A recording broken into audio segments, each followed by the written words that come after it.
הכניסיני תחת כנפך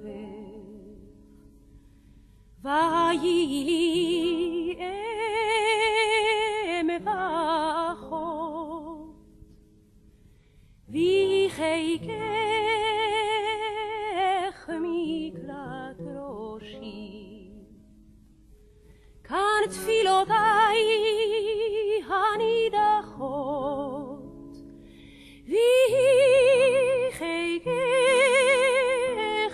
מקלט ראשי כאן תפילותיי הנידחות. סבתא שלנו הייתה הבת הראשונה שנולדה בעיר. הוריה, משפחת בכר, היו בין המתיישבים שיצאו מבין החומות של העיר העתיקה בירושלים, ויחד עם שטמפר ועם גוטמן הנזכרים בשיר הידוע, יסדו את העיר. אני נורא שמחתי כשהיא נולדה. אני הייתי עד גיל 8 בת יחידה, ונורא אהבתי אותה בתור תינוקת.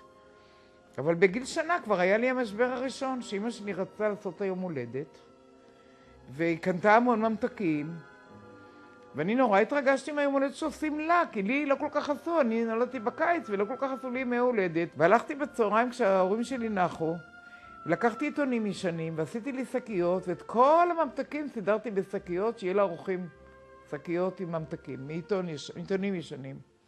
ואחר כך אמא שלי התעוררה, והיא התחילה לצעוק עליי, ולהתרגז עליי, כי בכלל היום הולדת הייתה לאנשים מבוגרים. רבקה הייתה קטנה, ואני ממש טיפלתי בה, גידלתי אותה. בגיל 10, והיא הייתה בת 2, אז היה להורים שלי חנות מכולת, והם שמו אותה במעון עד 4. התפקיד שלי היה לקחת אותה ב4 מהמעון, ולטפל בה עד שהשכבתי אותה גם לישון, וכשהם הגיעו אנחנו כבר ישנו. זו הייתה תקופה מאוד קשה בשבילי, ואני נורא לא כל כך אהבתי אותה בתקופה הזאת בלשון המעטה. אבל זה עבר די מהר, זה לא לקח הרבה זמן, מפני שיום אחד, לא להאמין, היא הגיעה עם קינים מהמעון, ואז קינים זה לא כמו היום. אז זה היה כאילו בושה גדולה שלמי שיש קינים. אז אמא שלי ישר הוציאה אותה מהמעון, ולא הסכימה יותר, ואני ניצלתי מהטיפול.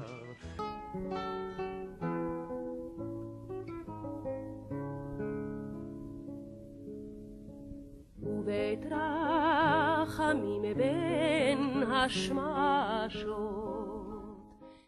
בגיל 15 עברתי לחברת נוער בבית השיטה. שנה אחרי זה נולד עודד, והמשפחה עברה לגור ברחוב הרצל בעיר. עוד שנה חלפה, והמשפחה עברה לגור בחיפה, ברחוב הספורט על הכרמל. לאמי המעבר היה קשה מאוד. כל משפחתה וכל ידידיה היו בפתח תקווה, וחיפה נחשבה לקצה העולם.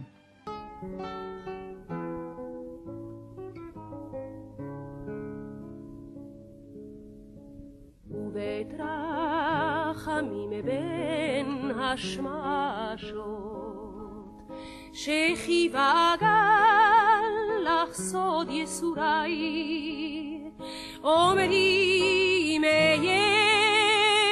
יש בעולם נעורים, היכן נעוריי, אומרים יש בעולם נעורים, היכן נעוריי. ועוד רז אחד לך אתוודה, נפשי נשרפה בלהבה, אומרים אהבה יש בעולם, מה זאת אהבה, אומרים אהבה יש בעולם, מה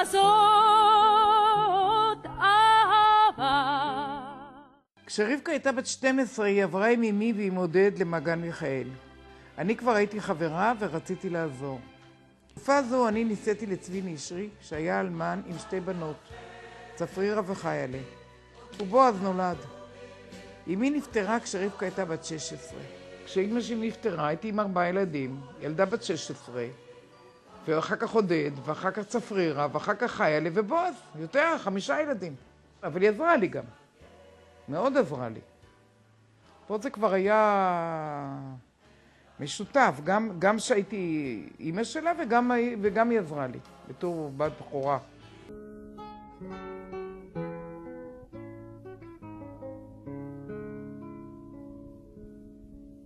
הכוכבים רימו אותי, היה חלום גם הוא עבר, אתה אין לי כלום בעולם, אין לי דבר, אתה אין לי כלום בעולם, אין לי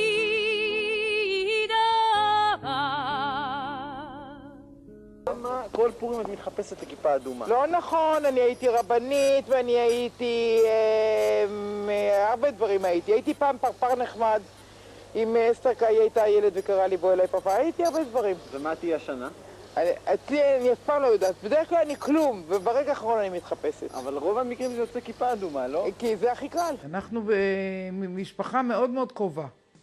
זאת אומרת, אם בא, נגיד, אורח איזה דוד או משהו כזה, בא אליי או בא אל מישהו, שם מתאספים כולם. זאת אומרת, אנחנו מאוד מאוד גרעין מאוחד כזה. הכניסיני תחת כנפך, ויהי לי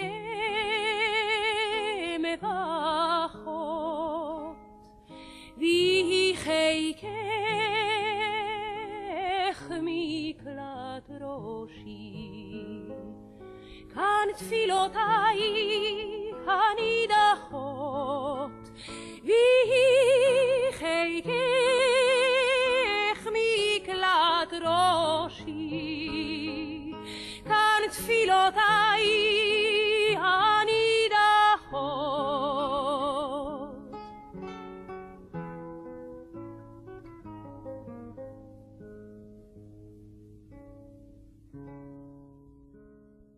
בתוך בוסתן קטן חיו זה לצד זה שסק, פומלה, קלמנטינה, אנונה ומיודענו עץ הפומלית. הם קיבלו השקיה מבוקרת וטיפול שווה כראוי, אך כמו שקורה במשפחות הכי טובות, רבקה בעלת הבוסתן שאהבה את כל העצים, אהבה במיוחד את הפומלית. אפילו בחדר האוכל כשישבה עם חברותיה היא התגאתה בעץ האהוב, והנה לפני כמה חודשים הלכה רבקה לעולמה. העץ שהיה עמוס פירות למכביר ניסה בכל כוחותיו להמשיך לחיות ולהביא את הפרי לידי הבשלה.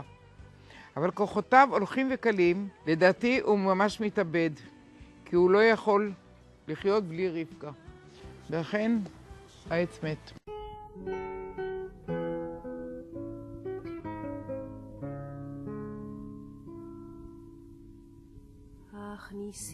הכניסיני תחת כנפך, ויהי לי אם ואחות, ויהי חיקך מקלט ראשי, כאן תפילותיי הנידחות, ויהי חיקך מקלט ראשי, כאן תפילותיי הנידחות.